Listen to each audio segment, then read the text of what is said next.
Aunty آئے نا میرے ساتھ کھیلیں، آج آپ نے میرے ساتھ نہیں کھیلا، آئے نا پلیز۔ 14 سالہ بچہ میرا ہاتھ پکڑ کر مجھے اپنی طرف کھینچ رہا تھا۔ میں بھی کام میں مصروف تھی، آج صبح سے مجھے ذرا بھی فرصت نہیں ملی تھی۔ میں ہر روز اپنے فارغ وقت میں اس بچے کے ساتھ کھیلتی تھی۔ یہ بہت پیارا بچہ تھا۔ میری کوئی اولاد نہ تھی تو مجھے اس کی جانب ایک عجیب سی کشش محسوس ہوتی تھی جسے میں کوئی نام نہ دے پاتی تھی۔ مجھے اس پر بڑا پیار آتا تھا، تبھی ہر روز میں اپنا فارغ وقت اسی کے ساتھ گزارتی تھی۔ لیکن آج میرے پاس بہت سے آرڈرز تھے۔ میں نے زیورات کے 28 ڈیزائن فائنل کر کے آگے پہنچانے تھے۔ میں تقریباً رات کے 10 بجے سے ہی اس کام میں لگی ہوئی تھی۔ بیچ میں بمشکل 1 ہی گھنٹہ سوئی تھی۔ خود کو جگائے رکھنے کے لیے بار بار کافی کا استعمال کر رہی تھی۔ آنکھیں اب جڑنے لگی تھی۔ میرے شوہر کا 3 بار فون آ چکا تھا۔ میں بھی بہت تھک گئی تھی۔ اب میں جلد از جلد اس کام کو نمٹا کر آرام کرنا چاہتی تھی اور سکون سے اپنی نیند پوری کرنا چاہتی تھی۔ لیکن میں نہیں جانتی تھی کہ سکون آج کے بعد میری زندگی سے چھن جانا ہے۔ ایک کے بعد ایک ڈیزائن کو چیک کرتی، ان کی تسلی کی۔ ملازمہ نے آ کر کھانے کا پوچھا۔ بھوک تو بہت لگ رہی تھی لیکن کام کا بوجھ۔ کچھ سوچ کر میں نے اسے کھانا لگانے کا کہا اور خود اٹھ کر اپنے روم میں آ گئی۔ الماری میں سے اپنا ایک سوٹ لیا اور واش روم میں گھس گئی۔ شاور لینے کے بعد باہر آئی۔ شاور کے بعد اب میرے بدن میں کچھ چستی سی آ گئی تھی، دماغ فریش ہو گیا تھا۔ باہر آئی تو ملازمہ کھانا لگا رہی تھی۔ میں نے کھانا کھایا، اس کے بعد ایک اسٹرانگ سی کافی اپنے اندر انڈیلی اور واپس لاؤنج میں صوفے پر آ بیٹھی۔ اب بس زیورات نکال کر رکھنے تھے۔ میں نے اپنا فون اٹھایا اور اپنے شوہر کو کال کی، جو کہ فوراً ہی ریسیو کر لی گئی۔ میرے بولنے سے پہلے ہی اس نے کہا کہ کتنی دیر ہے اور جلدی کرو۔ میں نے اسے کہا کہ ہاں کام مکمل ہو گیا ہے، میں نے اسی لیے تمہیں کال کی تھی کہ تم عمران کو بھیج دو، وہ آ کر زیورات لے جائے۔ میں نہیں آ سکوں گی، بہت تھکی ہوئی ہوں۔ اس نے کہا کہ تم سارا سامان احتیاط سے لاؤنج میں پہنچا دو، وہ بس 10 منٹ میں پہنچ جائے گا۔ اور ہاں دھیان سے، کوئی غلطی نہیں ہونی چاہیے اب کی بار۔ وہ ذرا سخت لہجے میں بولا تھا، اس کے لہجے میں وارننگ تھی۔ میں اس کے لہجے میں چھپی وارننگ کو بخوبی محسوس کر رہی تھی۔ دراصل ہمارے گھر میں پچھلے چند دنوں سے غیر محسوس انداز میں چیزیں غائب ہو رہی تھیں۔ ہفتہ پہلے ہی سونے کی 2 انگوٹھیاں بھی غائب ہو چکی تھیں، لیکن ان دنوں کام کا برڈن اتنا زیادہ تھا کہ ہم کھوج ہی نہ لگا سکے کہ چیزیں جا کہاں رہی ہیں۔ میں نے شوہر کو اطمینان دلایا اور اسے کہا کہ بے فکر رہیں، کوئی غلطی نہیں ہوگی۔ ویسے تو زیادہ تر زیورات میں خود ہی لے کر جاتی تھی، کیونکہ سونے ہیرے کا کام تھا، کسی پر اعتبار کرنا مشکل تھا۔ لیکن عمران ہمارا پرانا وفادار اور قابل اعتبار ساتھی تھا۔ اس نے آج تک 1 روپے کی اونچ نیچ بھی نہ کی تھی، سو ہم اس پر آنکھ بند کر کے اعتبار کرتے تھے۔ کال بند کر کے میں اپنے کمرے میں آئی اور شیشے کی دیوار ایک طرف سلائیڈ کر کے اندر چلی گئی۔ یہ دیوار فنگر پرنٹ سے سلائیڈ ہوتی تھی۔ اس کے پیچھے وہ کمرہ تھا جہاں ہمارے بیش بہا قیمتی زیورات رکھے ہوتے تھے۔ چاروں طرف الماریاں بنی ہوئی تھیں اور ہر ریک میں شیشے کے بنے چوکور ڈبے رکھے ہوئے تھے۔ ان میں طرح طرح کے ڈیزائن کے بے حد خوبصورت زیورات چمک رہے تھے۔ ہر ڈبے پر الگ الگ طرز کے لاک لگائے گئے تھے، کچھ کوڈ ورڈز میں تھے اور کچھ فنگرز پرنٹ میں۔ دنیا کی نظر میں ہم معمولی جیولرز تھے، لیکن سچ یہ تھا کہ ہم کروڑوں کی مالیت کے زیورات کی خرید و فروخت کرتے تھے۔ میں نے مطلوبہ ڈیزائن کے زیورات نکالے، پھر ان کو نفاستوں سے ڈبوں میں سجایا اور 3 بار تسلی سے سارے ڈبے چیک کر کے گنے اور ایک لمبی سانس خارج کی۔ ڈبوں کو ایک بیگ میں ڈالا اور باہر آ کر لاؤنج میں رکھے اور وہیں صوفے پر بیٹھ کر عمران کا انتظار کرنے لگی۔ اتنے میں وہ بچہ آیا اور میرے ساتھ کھیلنے کی ضد کرنے لگا۔ میں نہ چاہنے کے باوجود اس کے ساتھ کھیلنے لگی۔ اس نے ایک پٹی لا کر اپنی آنکھوں پر باندھی اور مجھے ڈھونڈنے لگا۔ میں جان بوجھ کر جلد ہی اس کی پکڑ میں آ گئی۔ پھر اس نے وہ پٹی میری آنکھوں پر باندھی۔ اب میں اسے ڈھونڈنے میں مصروف ہو گئی، لیکن وہ میری پکڑ میں ہی نہ آ رہا تھا۔ ادھر ادھر ٹٹولتے ٹٹولتے میں ایک چوڑے سینے سے ٹکرائی۔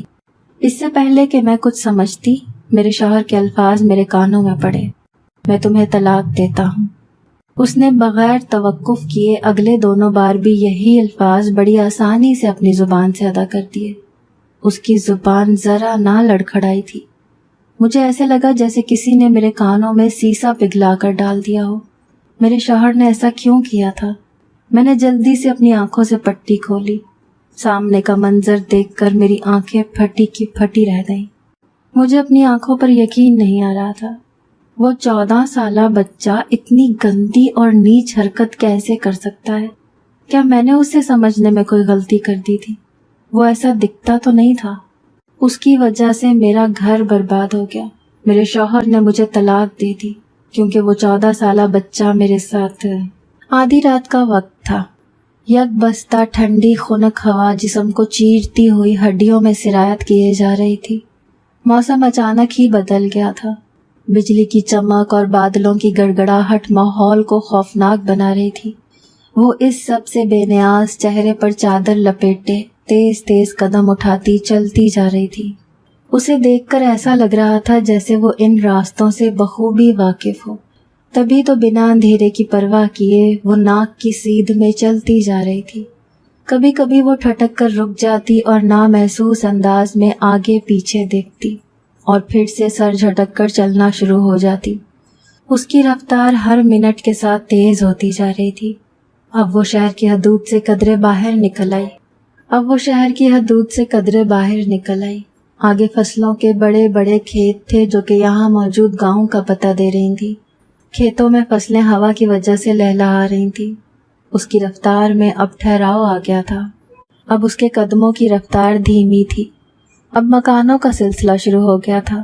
تھوڑے تھوڑے فاصلے پر بنے مکان ایک جیسے ہی معلوم ہو رہے تھے۔ اب اس نے دبے پاؤں چلنا شروع کر دیا تھا۔ اتنی دور سے چلتے چلتے وہ اب تھک چکی تھی۔ اس کے پاؤں کے تلوے اب جواب دے چکے تھے۔ اس سرد موسم میں بھی اسے پسینہ آ گیا تھا۔ اس نے چادر کا کونا پکڑ کر پسینہ پونچھا اور ایک مکان کے سامنے جا کر رک گئی۔ اس نے چاروں طرف نظریں گھما کر دیکھا اور دروازہ کھول کر اندر داخل ہو گئی۔ دروازہ پہلے سے کھول کر رکھا گیا تھا۔ شاید اس کی آمد کی خبر ہو چکی تھی۔ اس کے لبوں پر خود بخود مسکراہٹ آ گئی تھی۔ وہ اندر داخل ہوئی اور مڑ کر دروازہ لاک کر دیا۔ چٹکنی لگنے کی آواز سناٹے میں گونجی تھی۔ اس کے پیچھے قدموں کی چاپ ہوئی۔ اسے اپنے گرد 2 بازو حمائل ہوتے محسوس ہوئے۔ پیچھے سے آنے والے وجود نے اسے اپنے حصار میں لیا تھا اور اپنا چہرہ اس کے کندھے پر رکھا تھا اور فکر مندی سے لاڈ بھرے انداز میں بولا، او میری جان، آج بہت دیر کرتی، میں کب سے تمہارا انتظار کر رہا تھا۔ تم نے جو خوشی آج مجھے دی ہے اسے میں لفظوں میں بیان نہیں کر سکتا۔ تم واقعی قابل تعریف ہو۔ تمہاری قابلیت کی داد دیتا ہوں میں۔ لوگ غلط کہتے ہیں کہ خوبصورت لڑکیوں کے پاس دماغ نہیں ہوتا۔ اب تم خود کو ہی دیکھ لو، تمہارے پاس تو خوبصورتی بھی ہے اور شاطر دماغ بھی۔ واہ!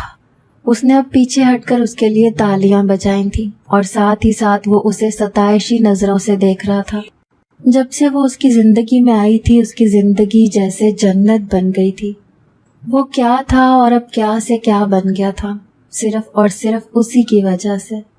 وہ ایک ادا سے چلتی ہوئی اس کے پاس آئی اور بولی کہ انجان تو ایسے بن رہے ہو جیسے کچھ جانتے ہی نہ ہو، لیکن میں جانتی ہوں کہ تم وہاں کی ایک ایک خبر ایک ایک پل سے واقف ہو، لیکن پھر بھی اگر تمہیں میرے منہ سے سننے کا اتنا ہی شوق ہے تو میں بتا دیتی ہوں، لیکن اس سے پہلے دل تھام لو کیونکہ خبر ہی کچھ ایسی ہے، کہیں خوشی کے مارے تمہیں ہارٹ اٹیک ہی نہ ہو جائے۔ وہ اس کے گرد دائرے میں گول گول گھومتی ہوئی بولی تھی۔ اس نے ایک ابرو اچکا کر اسے دیکھا اور پھر اس کا ہاتھ پکڑا اور اسے اپنے ساتھ ایک کمرے میں لے گیا۔ کمرے میں جا کر اس نے اس کا ہاتھ چھوڑ دیا تھا۔ وہ بیڈ پر بیٹھی تھی جبکہ وہ اس کے سامنے صوفے پر ایک ٹانگ پر ٹانگ رکھ کر بیٹھ گیا اور اس کو گہری نظروں سے دیکھتا ہوا بولا، ڈارلنگ، مانتا ہوں کہ تم میرے ساتھ رہ رہ کر بہت سمارٹ ہوتی جا رہی ہو، لیکن بات یہ ہے کہ تم جانتی ہو آج میں کتنا مصروف تھا، تو اس لیے تمہاری خبر گیری نہیں کر سکا۔ اب مجھے مزید انتظار نہ کرواؤ اور کہہ دو وہ بات جس کو سننے کے لیے میرے کان کب سے منتظر ہے، تاکہ میرے بے چین دل کو کچھ قرار آ جائے، اس میں جو آگ لگی ہے وہ ٹھنڈی ہو جائے۔ اب کی بار وہ کچھ عجیب سے لہجے میں بولا تھا، ساتھ ہی ساتھ اس کی آنکھوں میں بھی ایک عجیب سا تاثر ابھرا تھا، جسے دیکھ کر وہ اٹھ کر اس کے پاس آ کر بیٹھی تھی۔ پھر اس کے ہاتھ پر ہاتھ رکھا اور بولی کہ اداس نہ ہو، اداسیوں کے دن تو گئے، اب سے تو بس عیش ہی عیش ہوگی اور مزے ہی مزے ہوں گے۔ اب مجھے کسی چیز کی کوئی فکر، کوئی پریشانی نہیں، اب میں آزاد ہوں۔ اس نے سوالیہ نظروں سے اس کی جانب دیکھا تھا اور پوچھا کہ کیا مطلب اس بات کا کہ تم آزاد ہو؟ پلیز مجھے کھل کر صاف صاف بات بتا دو۔ وہ الجھن بھری نظروں سے اسے دیکھتا ہوا بولا تھا، مطلب یہ کہ آزادی، مجھے آزادی مل چکی ہے، میں اپنی آزادی لے کر آئی ہوں، قصہ ختم۔ جانتے ہو آج میں اس نام نہاد رشتے سے چھٹکارا حاصل کر کے آئی ہوں جو کسی ننگی تلوار کی طرح میرے سر پر لٹکتا رہتا تھا۔ اب سے مجھے روکنے ٹوکنے والا کوئی نہیں، نہ ہی کوئی پوچھنے والا ہے۔ اب دیکھنا میں کیسے تمہاری دنیا جنت بناتی ہوں۔ ادھر کا تو میں پرماننٹ حل کر کے آئی ہوں، اب روز روز کی چخ چخ سے میری جان چھوٹ گئی ہے۔ اس بے فضول سے رشتے کا آج میں نے دی اینڈ کر دیا ہے۔ آج میں بہت خوش ہوں۔ تم جانتے ہو مجھے کتنا انتظار تھا اس دن کا۔ آج میرا انتظار ختم ہوا اور فائنلی جو ہم نے چاہا تھا، جس کے لیے ہم نے اتنی کوششیں، اتنی جدوجہد کی تھی، آج وہ مقصد پورا ہوا۔ تم جانتے ہو طلاق کا لفظ سننا ایک لڑکی کے لیے کتنا اذیت ناک ہوتا ہے، لیکن میں تمہیں الفاظ میں نہیں بتا سکتی کہ مجھے وہ الفاظ سن کر کتنا سکون محسوس ہوا تھا، جیسے میرے دل پر کسی نے ٹھنڈی پھوار ڈال دی ہو۔ میں نے تو جیسے سکھ کا سانس لیا تھا۔ میں اسی وقت تمہارے پاس آنا چاہتی تھی، تمہارے ساتھ اپنی اس خوشی کو سیلیبریٹ کرنا چاہتی تھی، لیکن تم جانتے ہو نا ایسے اسی دم آنا ممکن نہیں تھا، اوپر سے تھا بھی دن اور ایسی سچویشن۔ بس پھر کیا تھا، تمہاری ڈارلنگ نے وقت کو ضائع کرنا مناسب نہ سمجھا اور میلو ڈرامہ کیا، ایسے آنسو بہائے، ایسی منتیں ترلے کیے کہ بس نہ پوچھو۔ کوئی انڈسٹری کا بندہ مجھے دیکھ لیتا تو اسی وقت مجھے بہترین اداکارہ کے ایوارڈ سے نواز دیتا۔ ساری بات بتا کر اس نے آخر میں فخریہ طور پر اپنی قمیض کا گلا پکڑ کر ایسے کہا تھا جیسے کوئی فخریہ کالر پکڑ کر کہتا ہو، جبکہ وہ حیرت کا بت بنا اس کے منہ کی طرف دیکھ رہا تھا۔ کیا وہ جو کہہ رہی تھی وہ سچ تھا؟ اگر یہ سب سچ تھا تو پھر وہ واقعی آج بہت بے خبر رہا تھا۔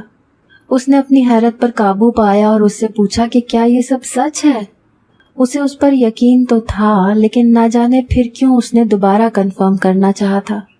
ہاں بابا، بالکل سچ کہہ رہی ہوں، مجھے طلاق ہو گئی ہے۔ میری بات پر یقین نہیں آ رہا تو ریکارڈنگ نکال کر چیک کر لو۔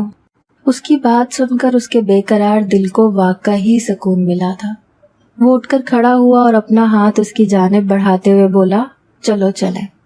اس نے ایک نظر اس کے ہاتھ کو دیکھ کر اپنا ہاتھ اس کے ہاتھ میں دے دیا اور سوالیہ نظروں سے اس کی جانب دیکھا، جیسے جاننا چاہ رہی ہو کہ کہاں۔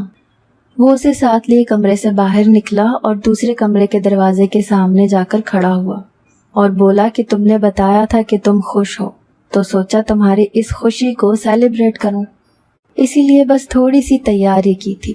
لیکن اگر مجھے پتا ہوتا کہ خوشی اتنی بڑی ہے تو کسی اچھی سی جگہ پر جا کر جشن مناتے، لیکن خیر ابھی اندر چلیں۔ اس نے لاک میں چابی ڈال کر لاک گھمایا، دروازہ چر کی آواز کے ساتھ کھلتا چلا گیا۔ کمرہ مکمل اندھیرے میں ڈوبا ہوا تھا۔ وہ 2 قدم آگے بڑھا اور سوئچ آن کیا۔ ٹک کی آواز کے ساتھ ہی پورا کمرہ روشنی میں نہا گیا تھا۔ اس کی آنکھیں حیرت سے پھٹی کی پھٹی رہ گئیں۔ اتنی خوبصورت ڈیکوریشن، کمرہ بے حد خوبصورتی سے سجایا گیا تھا، سفید اور سرخ غباروں سے پورے کمرے کو بھر دیا گیا تھا۔ کمرے کے بیچوں بیچ رکھے گول شکل کے میز پر ایک خوبصورت کیک رکھا ہوا تھا۔ وہ اسے ساتھ لیے میز کی جانب آیا اور اسپارک کینڈل کو آگ لگا کر چھری اس کے ہاتھ میں پکڑائی۔ جیسے ہی اس نے کیک کٹ کیا، اس نے تالیاں بجائیں اور کیک کا ٹکڑا اٹھا کر اس کے منہ میں رکھا اور بولا، یوم آزادی مبارک ہو میری جان۔ اس نے مسکرا کر اس سے داد وصول کی تھی۔ جانے کیسی عورت تھی، بسا بسایا گھر اجاڑ کر یہاں جشن منا رہی تھی۔ کیا اس کا ضمیر مر چکا تھا، یا پھر اس سے خوف خدا نہیں تھا جو یوں گناہ کر کے اپنے لیے عذاب اکٹھا کر رہی تھی؟ وہ بے چینی سے یہاں وہاں ٹہل رہا تھا۔ اسے سمجھ نہیں آ رہی تھی کہ کیا کرے اور کیا نہ کرے۔ ڈیلرز کا بار بار فون آ رہا تھا، اب کی بار تنگ ہو کر اس نے اپنا فون سوئچ آف کر کے بیڈ پر اچھال دیا۔ کیا کروں پاگل عورت، تم نے مجھے کہیں کا نہیں چھوڑا۔ میں نے تمہیں کیا سمجھا تھا اور تم کیا نکلی؟ شکل سے کتنی معصوم لگتی ہو اور بیچ میں سے اتنی شاطر۔ تمہاری اسی معصوم شکل سے میں دھوکا کھا گیا۔ نہ جانے میری طرح اور کتنوں کو بے وقوف بنایا ہوگا تم نے۔ میں نے بہت بڑی غلطی کر دی تمہیں یوں آزاد کر کے۔ تم جاتے جاتے بھی اپنا کھیل کھیل گئی ہو۔ اب میں کیسے ڈیلنگ کروں؟ وہ کمرے کی بائیں دیوار پر لگی لارج سائز کی تصویر سے مخاطب ہوا تھا۔ بس ایک بار تم مجھے مل جاؤ، تمہاری وہ حالت کروں گا کہ دھوکے کے نام سے ہی تمہاری روح کانپنے لگے گی۔ لیکن ابھی کیا کروں؟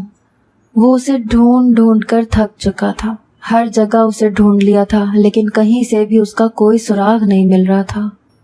کاش وہ فون ہی ساتھ لے گئی ہوتی تو وہ اس کی لوکیشن ٹریس کروا لیتا، لیکن اس نے اسے موقع ہی کب دیا تھا کہ وہ کچھ لے کر جاتی۔ اس نے تو اس کی لاکھ منتوں اور ترلوں کے باوجود اسے ہاتھ سے پکڑ کر اسی وقت گھر سے نکال دیا تھا۔ لیکن وہ یوں تنہا خالی ہاتھ کہاں جا سکتی ہے؟ اس نے ایک لمحے کے لیے سوچا، پھر اگلے ہی پل سر جھٹکا۔ خالی ہاتھ کہاں تھی؟ خالی ہاتھ تو وہ مجھے کر گئی ہے۔ اس نے بے اختیار بیڈ پر بیٹھتے ہوئے ایک زوردار مکہ مارا تھا۔ آج سے پہلے اس نے کبھی خود کو اتنا بے بس محسوس نہیں کیا تھا۔ اچانک اس کے ذہن میں ایک خیال بجلی کی مانند گوندا۔ اوہ شٹ، میرے ذہن میں یہ پہلے کیوں نہیں آیا؟ اس نے بے اختیار سر پر ہاتھ مارا تھا۔ کتنا بڑا بے وقوف ہوں میں، اسے یہ سب پتا ہوگا؟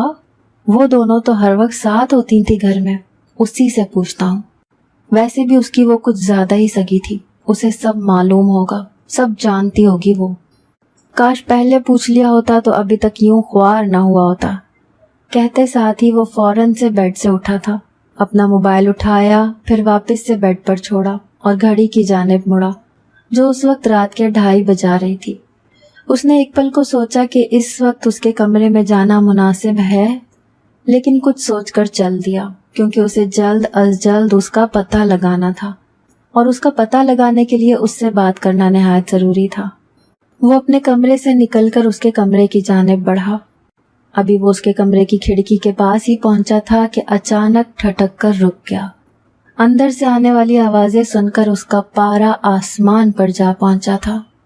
اس سے پہلے کہ وہ غصے میں کچھ کر بیٹھتا، اندر سے ہونے والی باتوں نے اس کے پاؤں تلے سے زمین کھینچ لی۔ اس سے پہلے کہ وہ غصے میں کچھ کر بیٹھتا، اندر سے ہونے والی باتوں نے اس کے پاؤں تلے سے زمین کھینچ لی۔ اس کے کان سائیں سائیں کرنے لگے۔ اس کا پورا وجود سناٹوں کی زد میں آ گیا۔ اس کے کانوں میں اسے اپنی ہی آواز سنائی دی۔ اس کا مطلب ہے کہ وہ… میرا نام مقدس ہے، میں لاہور میں رہتی ہوں، میری عمر 32 سال ہے۔ میرے ابا سونار تھے، بلکہ صرف ابا ہی نہیں، تقریباً ہمارے خاندان میں سب ہی جیولرز تھے۔ سب کی اپنی اپنی چھوٹی چھوٹی دکانیں تھیں۔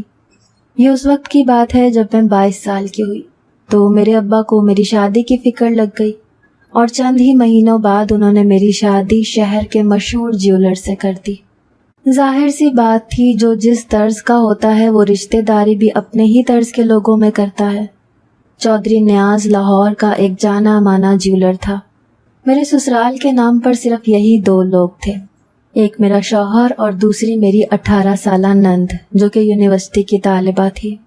شادی کے 2 ماہ بعد ہی مجھ پر یہ انکشاف ہو گیا تھا کہ نیاز محض لاہوریوں کی نظر میں عام سا جیولر ہے جو چند نئے ڈیزائن تیار کر کے مشہور ہو رہا ہے، لیکن حقیقت کچھ اور تھی۔ نیاز سونے اور ہیرے کا جواہری تھا۔ اس نے اپنے کمرے میں ایک مخصوص کمرہ بنا رکھا تھا۔ وہ باہر ملک کے لوگوں سے ڈیلز کرتا تھا۔ اس کمرے میں سیکیورٹی کا اچھا خاصا مضبوط انتظام تھا۔ کچھ ہی عرصے میں اس نے مجھے بھی اس کام میں شامل کر لیا۔ مجھے ڈیزائن بنانے میں مہارت حاصل تھی۔ کچھ ہی عرصے میں اس کا رائٹ ہینڈ بن گئی تھی۔ وہ کوئی غیر قانونی کام نہیں کرتا تھا، صرف آج کل کے حالات کے پیش نظر اس نے یہ بات چھپا رکھی تھی۔ زندگی اچھے سے گزرتی جا رہی تھی جب مجھے اپنی نند زوبیا کی حرکتیں کچھ مشکوک لگیں۔ میں نے اس سے صاف الفاظ میں استفسار کیا، زوبی جو میں پوچھوں گی سچ سچ بتانا، جھوٹ بولنے کا کوئی فائدہ نہیں کیونکہ میں سب جان چکی ہوں۔ کون ہے وہ لڑکا اور تم کیوں اس کے ساتھ اتنا فری ہو رہی ہو؟ میری بات سن کر زوبی کے چہرے کا رنگ اڑ گیا۔ وہ گھبراتے ہوئے بولی، کون لڑکا بھابھی؟ لیکن پھر میری نظروں میں وارننگ دیکھ کر خود ہی بولنے لگی، بھابھی وکی یعنی وکاس میرے ساتھ یونیورسٹی میں پڑھتا ہے۔ ہم دونوں ایک دوسرے کو پسند کرتے ہیں، ایک دوسرے سے محبت کرتے ہیں۔ زوبی کی بات سنتے ہی بے اختیار میرا ہاتھ اٹھا تھا اور اس کے چہرے پر انگلیوں کی چھاپ چھوڑ گیا۔ اسی لیے یونیورسٹی جاتی ہو تم؟ تمہارا بھائی تم پر کتنا بھروسہ کرتا ہے اور تم یہ صلاح دے رہی ہو؟ شرم آنی چاہیے تمہیں۔ لیکن پھر بھی خیر، تمہیں کوئی پسند کرنا ہی تھا تو کوئی ڈھنگ کا لڑکا ڈھونڈتی۔ وہ لڑکا تو مجھے شکل سے ہی چھٹا ہوا بدماش لگ رہا ہے۔ آئندہ میں تمہیں اس کے آس پاس نہ دیکھوں ورنہ تمہارے بھائی کو بتا دوں گی میں۔ آج پہلی بار میں نے زوبی سے اس طرح سخت لہجے میں بات کی تھی اور یوں اس پر ہاتھ اٹھایا تھا۔ میں سمجھی تھی کہ شاید وہ میری اس سختی سے سمجھ جائے گی، لیکن میں نہیں جانتی تھی کہ میرا یہ قدم مجھ پر کتنا بھاری پڑنے والا ہے۔ اب تو وہ اس لڑکے کو گھر بھی بلا کر لانے لگی تھی۔ میں نے اسے بہت سمجھایا اور اسے روکنے کی بہت کوشش کی، لیکن وہ خود سر ہو چکی تھی۔ میں نے بہت برداشت کیا، لیکن اب پانی میرے سر سے گزرنے لگا تھا۔ ایک دن میں نے اپنے شوہر کو سب بتا دیا، اس کے سوا اور کوئی چارہ بھی نہ تھا۔ اگر وہ لڑکا کسی بھی لحاظ سے میری نند کے قابل ہوتا تو میں اس کا بھرپور ساتھ دیتی، لیکن وکی پر ریسرچ کے بعد اس کی جو حقیقت میرے سامنے آئی تھی، میں کسی صورت اپنی نند کو اس کے چنگل میں پھنسنے نہیں دینا چاہتی تھی۔ مجھے کسی طرح اپنی نند کو بچانا تھا۔ تبھی میں نے اپنے شوہر کو سب بتا دیا۔ میں نے سوچا کہ شاید وہ پیار محبت سے اپنی بہن کو سمجھا لیں گے، لیکن میرا اندازہ آدھے گھنٹے بعد ہی غلط ہو گیا، جب میری نند یونیورسٹی سے واپس آ کر اس لڑکے کی بائک سے اتر رہی تھی۔ ٹھیک اسی وقت ان کے پاس ایک بڑی سی سیاہ عالی شان پراڈو آ کر رکی۔ اس کا دروازہ کھلا اور میرا شوہر باہر نکلا۔ وہ بے حد غصے میں لگ رہا تھا۔ میں نے اپنے شوہر کو کبھی اس سے پہلے اتنا غصے میں نہیں دیکھا تھا۔ مجھے معاملہ بگڑتا ہوا نظر آیا۔ اس سے پہلے کہ میں نیچے جا کر اپنے شوہر کو روکتی، اس نے گاڑی سے اترتے ساتھ ہی وکی کا کالر پکڑ کر اسے بائک سے نیچے اتارا اور اسے بے دریغ پیٹنا شروع کیا۔ میں نیچے آ چکی تھی۔ میری نند نے وکی کے آگے آنے کی کوشش کی تو میرے شوہر نے ایک قہر بھری نظر اس پر ڈالی اور اسے میری طرف دھکا دے کر کہا کہ سنبھالو اسے، تب تک میں اس کو سسرال پہنچا کر آتا ہوں۔ یہ کہہ کر میرا شوہر جیسے ہی پیچھے مڑا تو دنگ رہ گیا۔ وکی اس پر گن تانے کھڑا تھا اور اسی گن کا فائدہ اٹھا کر وہ وہاں سے بھاگ گیا۔ میرے شوہر نے فوراً پولیس کو کال کی، کیونکہ بات صرف میری نند کی نہیں تھی۔ وکی ایک اشتہاری مجرم تھا جو 2 بار جیل سے بھاگ چکا تھا اور اب بھیس بدل کر رہ رہا تھا، لیکن اطلاع دینے پر وہ ایک بار پھر پکڑا گیا۔ میری نند مجھے بہت برا بھلا کہہ رہی تھی۔ میں اسے کمرے میں لے کر گئی تو وہ کہنے لگی کہ تم نے اچھا نہیں کیا، میں تمہیں چھوڑوں گی نہیں، یاد رکھنا تمہیں وہاں جا کر ماروں گی جہاں تمہیں ایک گھونٹ پانی بھی نہیں ملے گا۔ وہ انتہائی درستگی سے بول رہی تھی، تم نے مجھے برباد کیا ہے، میں تمہیں برباد کر دوں گی۔ میں نے اسے اس کا وقتی غصہ سمجھ کر نظر انداز کر دیا۔ اس واقعے کو کئی مہینے گزر گئے۔ زوبیہ اب بالکل خاموش ہو گئی تھی۔ اس کے بعد اس نے کبھی مجھ سے اس بارے میں بات نہیں کی۔ ہم یہی سمجھے کہ وہ سدھر گئی ہے اور سب کچھ بھول بھال گئی ہے، لیکن اس کی یہ خاموشی کسی بڑے طوفان کا پیش خیمہ ہو سکتی ہے، اس بات سے ہم قطعی انجان تھے۔ وہ نہ جانے کیا کیا منصوبے بناتی رہی تھی، اور ایک دن وہ ہوا جس نے میری ساری دنیا ہلا کر رکھ دی تھی۔ میں نے اپنے شوہر کو کال کرنے کے بعد سامان لا کر لاؤنج میں رکھا اور اس 14 سالہ بچے کے ساتھ کھیل میں مصروف ہو گئی۔ یہ بچہ پچھلے 2 مہینے سے ہمارے گھر رہ رہا تھا۔ ایک دن جب میں گھر سے باہر نکلی، مجھے اپنے گھر کے پاس کھڑا ہوا روتا ملا تھا۔ اس کی حالت بہت بری تھی، وہ بھوک سے نڈھال تھا۔ میں اسے اپنے ساتھ لیے گھر آ گئی تھی۔ اس کے ماں باپ نہیں تھے اور چچا چاچی کے گھر کا پتہ وہ بھول چکا تھا۔ وہ ایک اچھا بچہ تھا، دیکھنے سے ہی مجھے یہی لگا۔ میں اسے اپنے گھر لے آئی، لیکن میں نہیں جانتی تھی کہ یہ لڑکا میرے لیے کس قدر مصیبت بن سکتا تھا۔ وہ حق دک سا کھڑا تھا، اور ایک دم ساکت ہو گیا تھا۔ اس نے آستین میں سانپ پال رکھا تھا جس نے اسے ایسے ڈسا تھا جس کا کانٹا پانی بھی نہ مانگتا۔ اسے یقین ہی نہیں آ رہا تھا کہ اس کی بہن اسے اس طرح ڈچ کر سکتی ہے۔ اس نے تو اسے باپ بن کر پالا تھا، اور اس نے ایک غیر لڑکے کے لیے اپنے ہی بھائی کا گھر اجاڑ دیا تھا۔ وہ لمبے لمبے ڈگ بھرتا وہاں سے واپس اپنے کمرے میں آیا اور فون آن کر کے کسی کو کال ملائی، اور تھوڑی دیر کے بعد اس کی سرد آواز آئی، جی سر، نیاز بات کر رہا ہوں۔ کس قسم کا سٹاف ہے آپ کا اور کس قسم کی ڈیوٹی ہے؟ 3 بار مجرم آپ کی کسٹڈی سے نکل کر بھاگ آیا ہے اور سرے عام گھوم رہا ہے۔ آپ کا سٹاف کیا کر رہا ہے؟ جی، آپ کا اشتہاری مجرم اس وقت میرے گھر پر ہے۔ خفیہ ریڈ کرنی ہے، اور یاد رہے ساتھ میں لیڈی کانسٹیبل بھی ہونی چاہیے۔ کال بند کر کے اس نے افسوس سے سر جھٹکا تھا۔ کاش کہ تم ایسا نہ کرتی زوبیا، تو آج میں ایسا نہ کرتا، لیکن جو کچھ تم نے کیا ہے تمہیں اس کی سزا دینا بہت ضروری ہے۔ اس نے گاڑی کی چابیاں اٹھائیں اور بغیر آواز پیدا کیے گھر سے نکل گیا۔ وکی اور زوبیا کمرے میں بیٹھے باتوں میں مشغول تھے۔ وہ خود ہی اپنی پول کھول چکے تھے۔ دراصل کمرے کے لاک پر تو میرا اور نیاز دونوں کا ہی فنگر پرنٹ لگا ہوا تھا، لیکن کمرے میں موجود زیورات کے متعدد ڈبے ایسے تھے جن کے لاکس میرے فنگرز پر تھے، اور متعدد کوڈ بھی ایسے تھے جو صرف مجھے پتا تھا۔ یہ سب کچھ میری نند نے وکی کے ساتھ مل کر کیا تھا تاکہ ہم دونوں سے بدلہ لے سکے۔ اس دن جب میں زیورات پیک کر کے لاؤنج میں رکھنے کے بعد اس بچے سے کھیل رہی تھی، تو اسی دوران میری نند نے سارے زیورات نکال کر خالی ڈبے وہاں رکھ دیے تھے، جنہیں عمران لے کر نیاز کے پاس پہنچ گیا۔ خالی ڈبوں کی وجہ سے نیاز کی بے حد بے عزتی ہوئی۔ اس غصے میں آ کر مجھے طلاق دے دی۔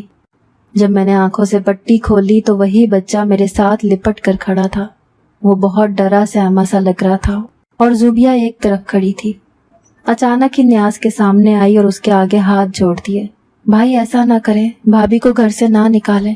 میں مانتی ہوں انہوں نے گناہ کیا ہے، وہ زیورات چوری کر بیٹھی ہیں، لیکن پلیز آپ ایسا نہ کریں۔ بھابھی میں مجھے اپنی ماں نظر آتی ہے۔ بھائی، اب وہ باقاعدہ رونا شروع ہو گئی تھی۔ میں ناسمجھی سے یہ سب دیکھ رہی تھی جب میرے شوہر نے مجھے گھر سے نکال دیا۔ اس وقت وہ زوبیا سے میرے بارے میں پوچھنے گیا تھا، جب اس نے وقاص اور زوبیا کی باتیں سن لی کہ کیسے انہوں نے ہم دونوں کی طلاق کروائی اور مجھے گھر سے نکلوایا، اور جو زیورات ہاتھ آئے وہ علیحدہ۔ اس نے اسی وقت پولیس کو کال کر دی تھی اور وہ دونوں کمرے میں پارٹی کر رہے تھے جب پولیس نے چھاپا مارا اور انہیں گرفتار کر کے بہت سارا مال اور زیورات اور متعدد گاڑیوں کی چابیاں بھی برآمد کر لی۔ یہ سارا سامان وکی کی گئی ڈکیتیوں کا تھا۔ میں واپس اپنے ماں باپ کے گھر چلی گئی تھی جب ایک دن نیاز آئے اور میرے پیروں میں گر گئے۔ اس کے بعد مولوی سے بات کی، ہمارا حلالہ ہوا۔ حلالے کے بعد دوبارہ سے میں زبیر کے نکاح میں آ گئی۔